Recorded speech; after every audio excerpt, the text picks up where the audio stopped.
Hello दोस्तों, आप सभी का स्वागत है हमारे YouTube channel the crazy board पर। दोस्तों, आज हम इस वीडियो में प्रश्नावली 7.3 के इस प्रश्न संख्या 1 के 1 नंबर प्रश्न को हल करेंगे। तो आइए हम देखते हैं प्रश्न क्या है। दोस्तों, प्रश्न है उस त्रिभुज का क्षेत्रफल ज्ञात कीजिए जिसके शीर्ष हैं 1 नंबर में दिया हुआ है 2,3, कोमा -1,0, कोमा 2, -4 और दूसरे नंबर क्वेश्चन में है -5, -1, -3, -5, -5, -2। तो दोस्तों, आज हम इस वीडियो में प्रश्न संख्या 1 को हल करेंगे। तो आइए इसको हल करते हैं। दोस्तों, जब आप त्रिभुज के तीनों भुजाओं के बारे में जानते हैं, जैसे ए बी का वैल्यू मान लीजिए अगर 6 मीटर है, बी सी का वैल्यू 5 मीटर है और ए सी का वैल्यू 5 मीटर है। अगर आपको इस तरह के त्रिभुज की भुजाओं के बारे में मालूम रहता है तो इसका जो है आप क्षेत्रफल हीरोन्स फार्मूला से भी निकाल सकते हैं। अगर आपको आधार और ऊंचाई मालूम है तो आप त्रिभुज का क्षेत्रफल बराबर 1/2 गुना आधार गुना ऊंचाई का फार्मूला भी लगा के त्रिभुज का क्षेत्रफल निकाल सकते हैं। लेकिन अगर आपको त्रिभुज के शीर्षों का कोऑर्डिनेट दिया हो तब आप किस फार्मूला का उपयोग करेंगे। जैसे मान लीजिए एक त्रिभुज ए बी सी है।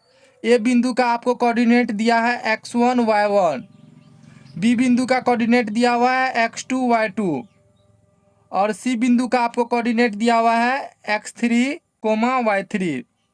तो अगर आपको त्रिभुज के शीर्षों का कोऑर्डिनेट दिया हो तब आप जो है इसका क्षेत्रफल कैसे निकालेंगे। तो उसके लिए ये फार्मूला होता है दोस्तों। जब त्रिभुज के तीनों शीर्ष दिया हो, यानी शीर्ष का मतलब है शीर्ष का कोऑर्डिनेट दिया हो, तो त्रिभुज का क्षेत्रफल बराबर क्या हो जाएगा।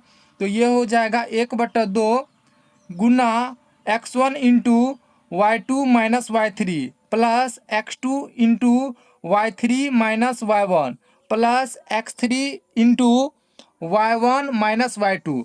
इसी फार्मूले का हम प्रयोग करके इस तरह के त्रिभुज का हम क्षेत्रफल निकालेंगे जब त्रिभुज के शीर्षों का कोऑर्डिनेट दिया हो। तो आइए हम इसको हल करते हैं। यहाँ पे हमको देखिए त्रिभुज के तीनों शीर्षों का कोऑर्डिनेट दिया हुआ है। तो यहाँ पे मान लीजिए आप ए बी सी एक क्या है, त्रिभुज है। ए बी सी एक त्रिभुज है। उसमें ए बिंदु का कोऑर्डिनेट को मान लीजिए 2,3 है। बी बिंदु के कोऑर्डिनेट को मान लीजिए -1,0 है और सी बिंदु के कोऑर्डिनेट को मान लीजिए 2, -4 है। तो यहाँ पे हम लिखेंगे हल माना कि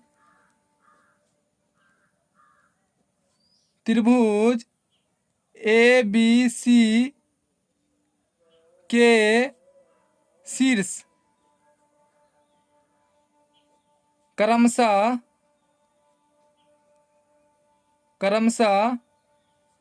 ए जिनका कोऑर्डिनेट कितना है 2,3, बी जिनका कोऑर्डिनेट कितना है -1,0 और सी जिनका कोऑर्डिनेट कितना है 2, -4 है। हम मान लिए त्रिभुज एबीसी के शीर्ष ए इतना है, बी इतना है और सी इतना है। इसमें जो है आप इसको x1 मान लीजिए, इसको x2 मान लीजिए और इसको x3 मान लीजिए। इसको आप y1 मान लीजिए, इसको y2 मान लीजिए और इसको y3 मान लीजिए। इसको क्या मानेंगे x1, इसको x2, इसको x3, इसको y1, इसको y2 और इसको y3। ये आपको हल करते समय लिखना नहीं है, बस हम समझने के लिए ये लिख दिए हैं। तो यहाँ पे हम लिखेंगे सूत्र से त्रिभुज का क्षेत्रफल बराबर क्या हो जाएगा 1/2 into x1 into y2 minus y3 plus x2 into y3 minus y1 plus x3 into y1 minus y2। ये फॉर्मूला होता है, ये फॉर्मूला आपको याद रहना चाहिए, तब आप ये क्षेत्रफल निकाल सकते हैं। तो यहाँ पे बताइए 1/2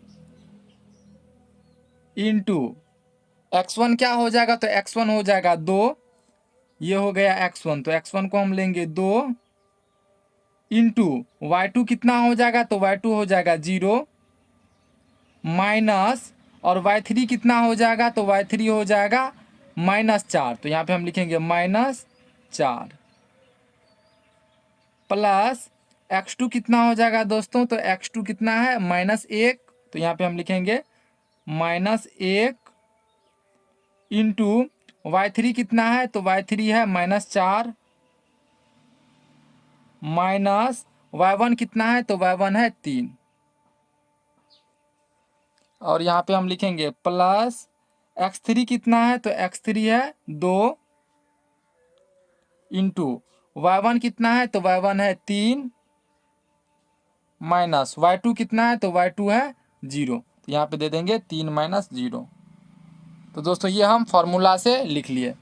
अब यहाँ पे इसको हम आगे सॉल्व करेंगे तो क्या हो जाएगा 1/2 इंटू 2 ब्रैकेट 0 माइनस माइनस हो जाएगा +4, फिर यहाँ पे क्या हो जाएगा प्लस माइनस -1,